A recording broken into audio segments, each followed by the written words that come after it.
Hello friends, welcome to Dee's Kitchen. இன்றைக்கி நம்ம tease கிச்சனில் மட்டன் குழம்பு எப்படி செய்கிறதுன்னு பார்க்கலாம்.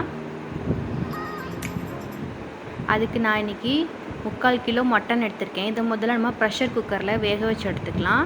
அதுக்கு தேவையான தண்ணி ஊற்றிக்கலாம். அப்புறம் ஒரு 1/2 டீஸ்பூன் மஞ்சள் தூள் சேர்த்துக்கலாம். அப்புறம் 1 டீஸ்பூன் இஞ்சி பூண்டு விழுது சேர்த்து நல்லா ஒரு 5-6 விசில் விட்டு எடுத்துக்கலாம். இப்போ குழம்பு பண்ணுறதுக்கு ஒரு கடாயை சூடு பண்ணிக்கலாம். அதில் ஒரு 50 ml எண்ணெய் ஊற்றிக்கலாம். எண்ணெய் சூடானதும் அதில் பிரிஞ்சி இலை, பட்டை, ஸ்டார் அனீஸ், லவங்கம், கல்பாசி, அப்புறம் சோம்பு கசகசா சேர்த்துக்கலாம். அப்புறம் 2 பெரிய வெங்காயத்தை பொடி பொடியாக நறுக்கி சேர்த்துக்கலாம். இது கூடயே கொஞ்சம் கருவேப்பிலையும் சேர்த்து வெங்காயத்தை நல்லா பொன்னிறமாக வதக்கி எடுத்துக்கலாம். இப்போ வெங்காயம் வதங்கிடுச்சு. இதில் நம்ம 3 டேபிள் ஸ்பூன் இஞ்சி பூண்டு விழுது சேர்த்துக்கலாம். இந்த இஞ்சி பூண்டு விழுது பச்சை வாடை போகிற வரைக்கும் நல்லா வதக்கி எடுத்துக்கலாம்.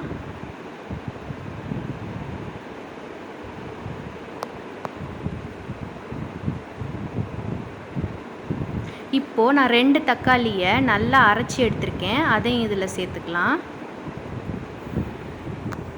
இது கூட 1/4 டீஸ்பூன் மஞ்சள் தூள் சேர்த்துக்கலாம். அப்புறம் 1 டேபிள் ஸ்பூன் உப்பு சேர்த்து இந்த தக்காளி நல்லா மசிய வதங்குற வரைக்கும் வதக்கி எடுத்துக்கலாம்.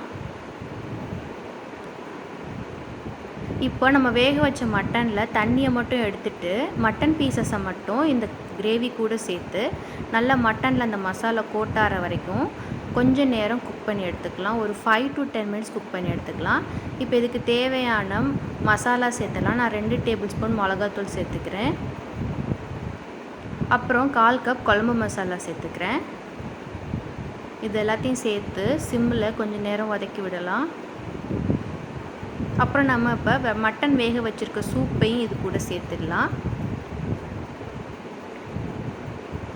இது கூட சேர்த்து இந்த மசாலா ரா ஸ்மெல்லாம் போய் நல்லா வேகிற வரைக்கும் ஒரு 10-15 நிமிஷம் நல்லா கொதிக்க விட்டோன்னா போதும்.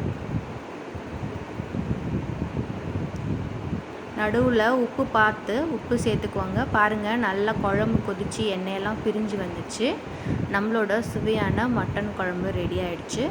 இந்த ரெசிபி உங்களுக்கு பிடிச்சிருந்ததுன்னா மறக்காமல் நம்ம சேனலுக்கு சப்ஸ்கிரைப் பண்ணுங்கள் ஃப்ரெண்ட்ஸ்.